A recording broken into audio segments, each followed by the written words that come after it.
بسم اللہ الرحمن الرحیم۔ السلام علیکم پیارے بچوں۔ بیٹا آج ہم فرسٹ ایئر کی تیسری نظم کے پہلے دو بند ہم نے یا اشعار کی تشریح ہم نے دیکھی ہے۔ آج ہم اگلے اشعار کی تشریح دیکھتے ہیں۔ بچے توجہ سے سنیں بیٹا۔ وہ دشت وہ نسیم کے جھونکے، وہ سبزۂ زار، پھولوں پہ جا بجا وہ کہرائے آبدار، اٹھنا وہ جھوم جھوم کے شاخوں کا بار بار، بالائے نخل ایک جو بلبل تو گل ہزار، خواہاں تھے زیب گلشن زہرا جو آپ کے، شبنم نے بھر دیے تھے کٹورے گلاب کے۔ نسیم کہتے ہیں بیٹا صبح کی ٹھنڈی ہوا، سبزہ زار ایسی جگہ جہاں سبزہ ہی سبزہ ہو، کہرائے آبدار یعنی چمکدار موتی، بالائے نخل کہتے ہیں درخت کے اوپر، بالا کہتے ہیں اوپر کو، ٹھیک ہے بیٹا، نخل یعنی درخت کے اوپر، گل کہتے ہیں پھول کو بچے، خواہاں طلبگار، زیب گلشن زہرا یعنی حضرت فاطمہ کے باغ کے پھول، مراد افراد خانہ، آپ کہتے ہیں بیٹا پانی کو۔ صحرائے کربلا میں ٹھنڈی ہوا چل رہی ہے، پھولوں پہ شبنم کے موتی چمک رہے ہیں اور درختوں کی شاخیں جھوم رہی ہیں، ایک ایک بلبل کے سامنے ہزاروں پھول کھلے ہوئے ہیں، حضرت فاطمہ الزہرا کے اہل و عیال کی پیاس بجھانے کے لیے پھولوں نے شبنم کے کٹورے بھر کر رکھ دیے تھے۔ تشریح طلب اشعار میں شاعر نے بڑی خوبصورت تشبیہات اور تراکیب استعمال کی ہیں بیٹا۔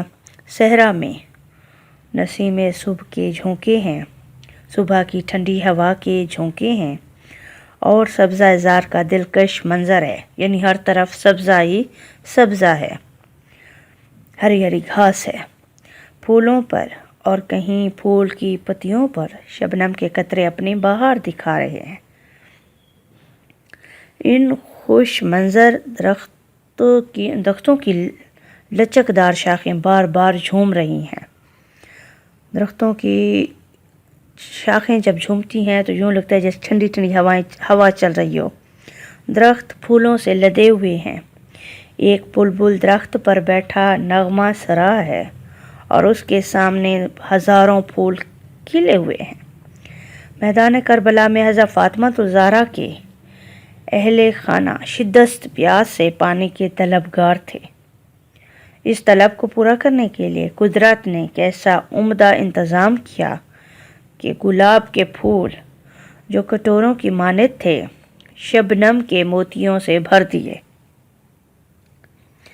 آل رسول صلی اللہ علیہ وسلم کو پانی کی فراہمی کے سلسلے کو شاعر نے ایک جگہ یوں بھی بیان کیا ہے: پیاسی جو تھی سپاہا خدا دن رات کی، ساحل سے سر پٹکتی تھی موجیں فرات کی، روکے ہوئے تھی نہر کو امت رسول کی، سبزہ ہرا تھا خشک تھی کھیتی بطول کی۔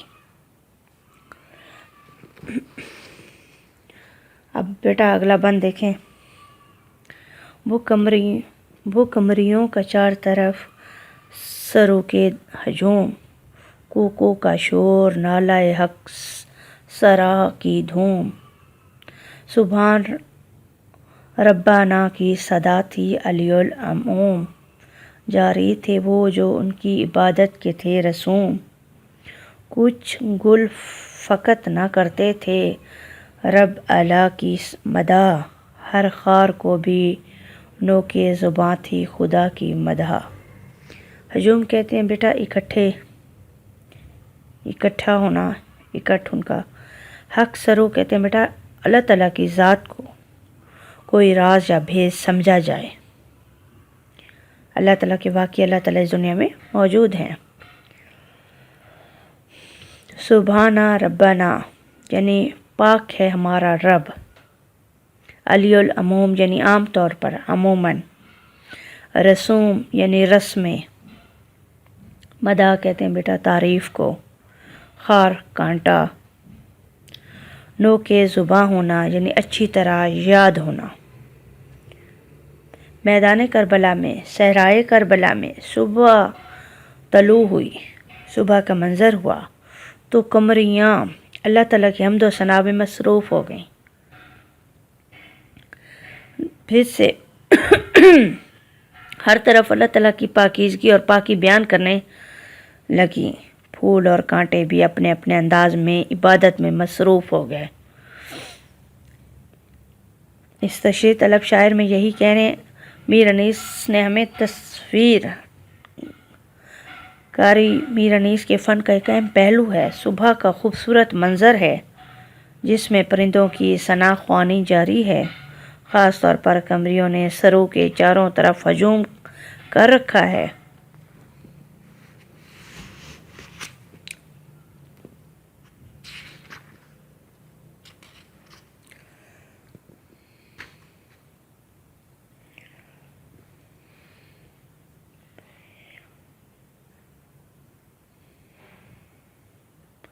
بیٹا قمری وہی جیسے قمریوں نے، یہاں میں نے بات کیا نا قمریوں نے، قمری مطلب وہی پرندے بیٹا، ٹھیک ہے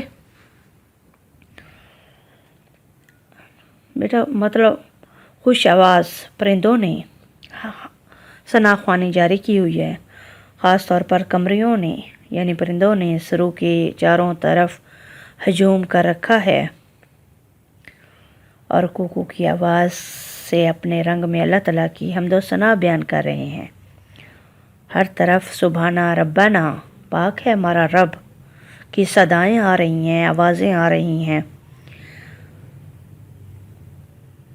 انسان اشرف المخلوقات ہے، لیکن تمام انسانوں کی عبادات میں باقاعدگی نہیں، اور کتنے ہی لوگ ہیں جو اس ذات پاک کے باوجود ہی سے انکاری ہیں، حالانکہ کائنات کا ایک ایک ذرہ توجہ دلاتا ہے، اور فطرت کے خوبصورت مناظر دیکھ کر انسان بنانے والے کی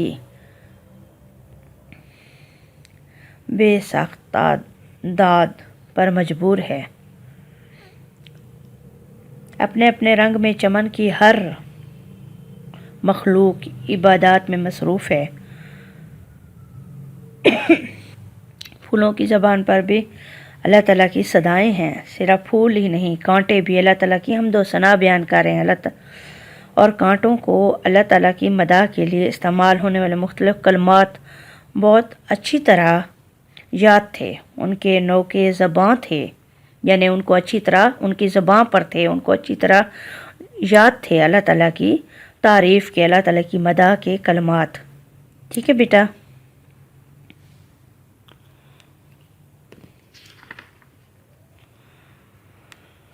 اوکے بیٹا، اللہ حافظ۔